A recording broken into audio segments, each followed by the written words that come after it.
one thing that I feel like it's time to talk about is since this channel is about, the essence of this channel is about how an older person deals with the strife and even tragedy of losing their job at, middle age, I guess you would say. I'm 57, so that's, I don't know, everybody has their own definition of middle age, but a lot of people think it's 50, 55,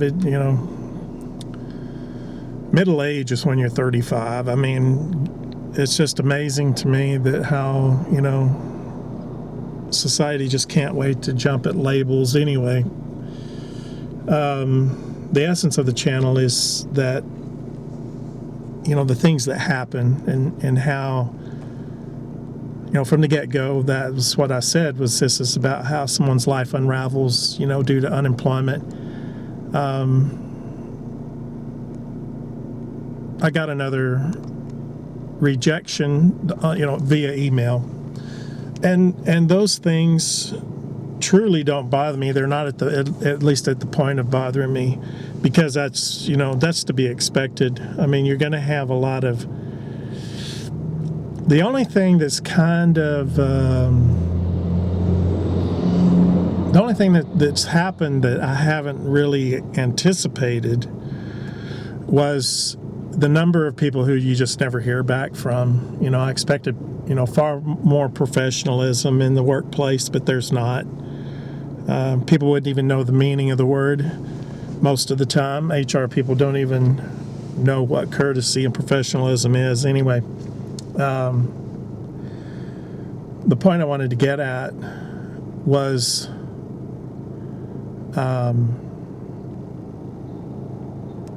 things, the downward spiral financially, which that's totally to be expected. No surprises there. I'm sure, as at this point, this is, let's see, we're 3 months, almost 3 months now into, me, and I didn't expect to find a job by now. Anyway, I mean, that's not a surprise. That's not a surprise. And I knew that the likelihood was that, I would end up burning through my retirement, which I haven't, but I did want to talk about that. And the way things are shaping up and going is that's what's exactly going to happen. You hear it all the time there's so much on, there's not just YouTube stuff, but actual, documentaries about people who have lost their jobs and then used their retirement, and they were astonished at how fast they burned through it to try to maintain the lifestyle that they were used to. Well, see, I started putting the brakes on that long time ago, long before I ever lost the job, in anticipation of all this. But anyway, it still seems like I foresee that that's what's going to happen with me. And the thing I want to talk about is that people in this age range, whether you're older or you're younger, and you fall into this particular hard spot, is that you wonder. A lot of people just say, "Well, what does this mean? What does this mean for me?" I mean, if you haven't burned through all of your retirement, before you retire, is essentially what I'm getting at. Then what happens then? And what is there to expect then? Well, it's pretty obvious. I mean, it doesn't take a rocket scientist to figure that out, that, the end is the end, money-wise. What I expect for myself is a return to poverty, the type of poverty that I lived in when I was growing up, which was bad. It was bad. I could go into all kinds of expletives about it, but it was bad. For myself, I mean, especially where I live here and what I'm looking at having to lose, there's still that choice. I'd done a YouTube video on this a while back about I really am having a hard time making a decision about should I take what's left of the retirement, and I mean I can move with it.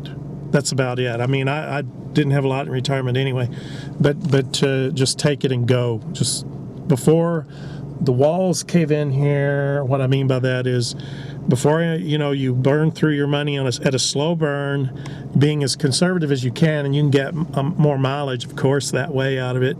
And I don't really foresee any extreme difficulty like homelessness for a little over a year, because I did get a year ahead on the mortgage. But should I just fold the tent now? And I mean, I'm looking, if I stay, it's eventual foreclosures, the eventual, and this county, the Cowell County has less than 2,000 people. The town has less than 600. Probably it may even be more like 500 now.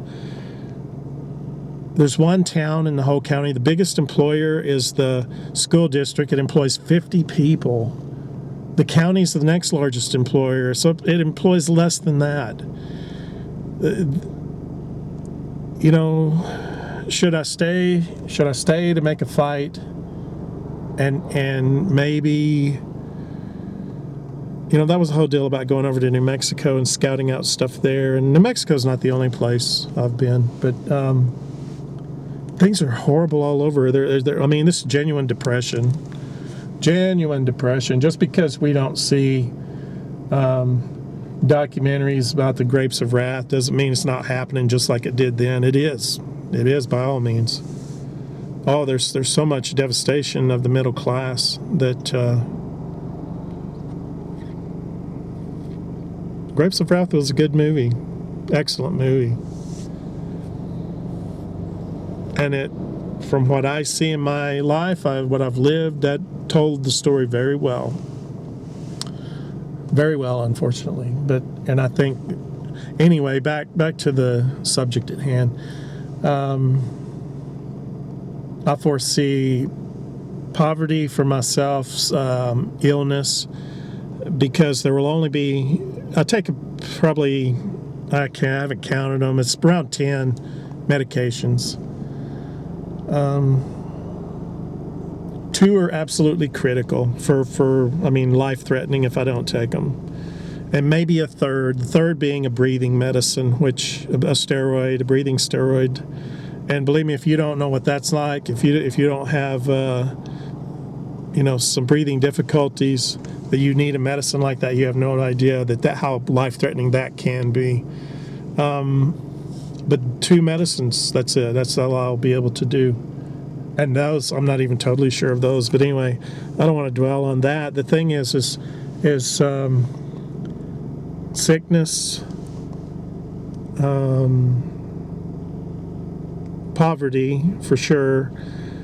I won't be able, when you get to the point of not being able to, which is a year away, I won't be able to afford if things don't change, I won't be able to afford just finding a job doesn't guarantee that the problems are solved.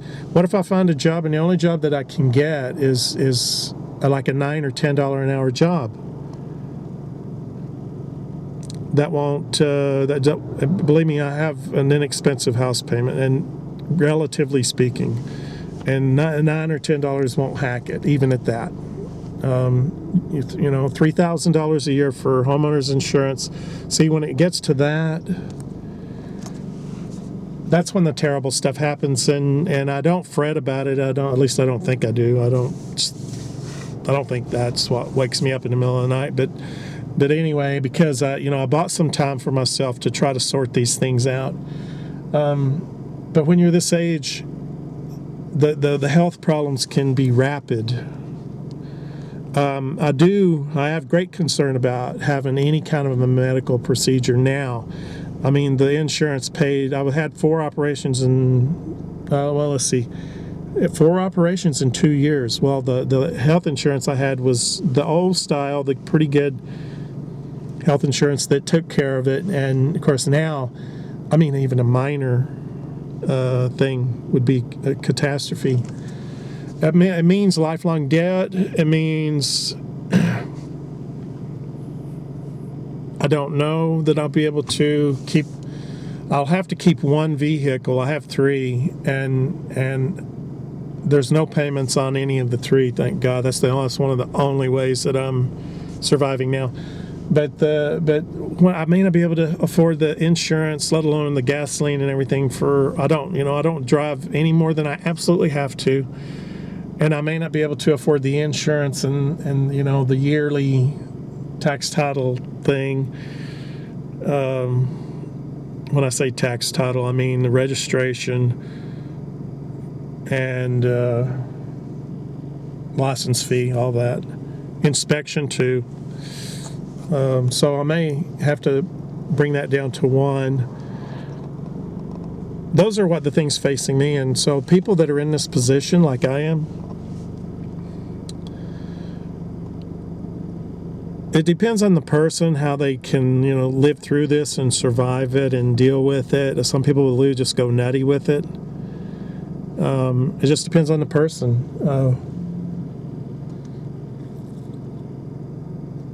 But I foresee trying to prepare yourself mentally, psychologically, and all that, knowing that when I say poverty, I'm talking abject poverty. I bought clothes ahead of time because I knew this was probably going to happen. So I have clothes that, I won't be going to the churches and begging for clothes anytime soon. Food, probably not for a long time either. But see, there's things you just can't store up, like gasoline. I mean, it takes money to do lots of different things. Well, when you do lots of different things, then that money's not there for the gasoline, which that is my biggest concern right there. Is the fuel to be able to go and find the job and to drive to the job, because it'll be 3 weeks before I get my first paycheck for whatever job I find.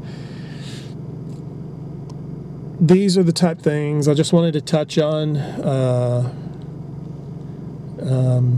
Declining quality of life health-wise.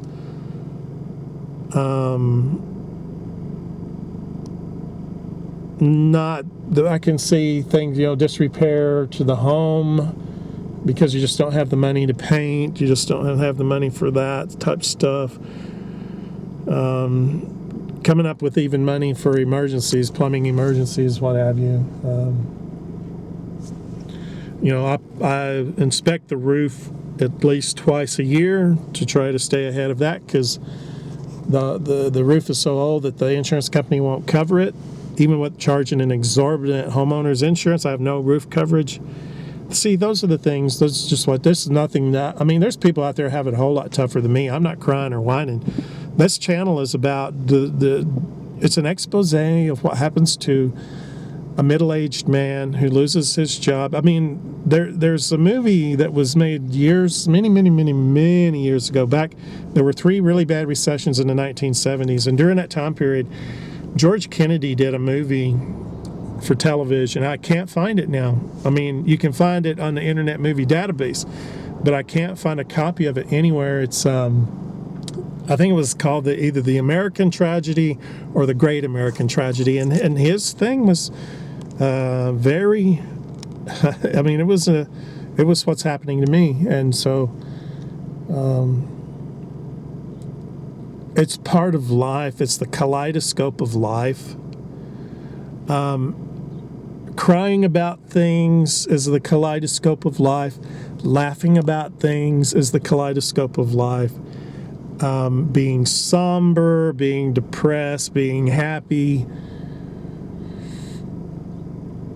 People coming and going out of your life.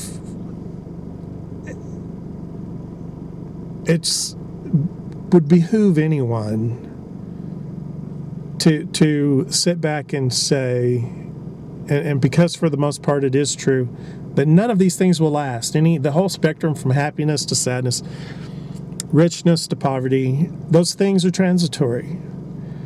I